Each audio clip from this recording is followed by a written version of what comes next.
ตั้งแก่นคูนเยี่ยงมาหากมีเหล่าไก่ต้มของเส้นของหวานขอบันดาลใจตั้งให้ถึงทางเกี่ยวแก่นแดนสุขีบ่เดือดร้อนให้ห่างกระบอนในดีทีมือนี้สิโอมอ่านถึงคำก่อนโยกเป็นตอนไทยความที่มีนาคาไทยมีจักตนองค์เราเอามาจาทะเลว่าสาธุสามาลามีเพิ่นซอยกลมให้เพิ่นพาได้เพิ่นบุญนั่นละนาสาธุเด้อสาธุเด้อ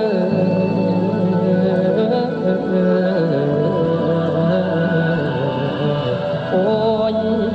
ละนา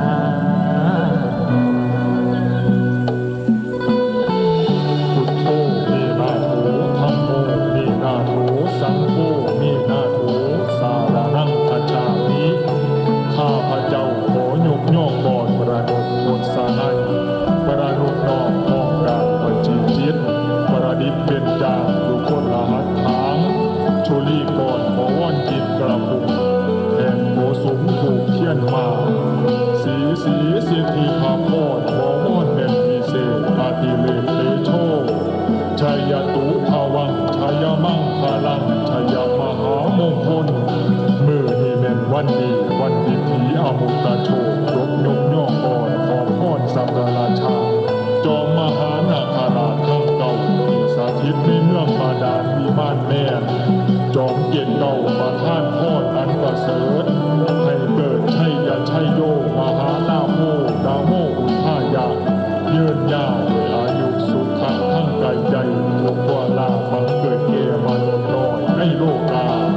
จงสำเร็จด้วยข้อนั้นสิทธิกิจจังสิทธิกัมมังทุกประการเถิดสาธุ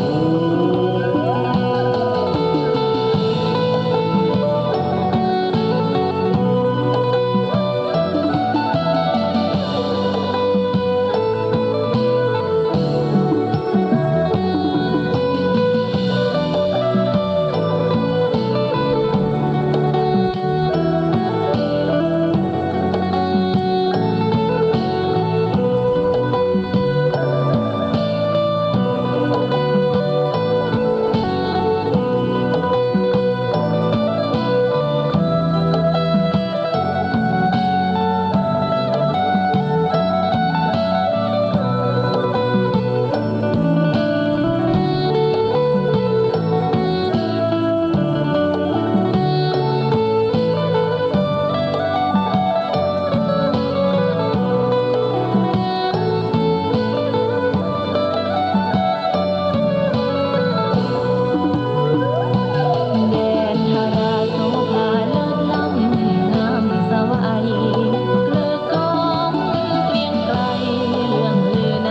สาธุสา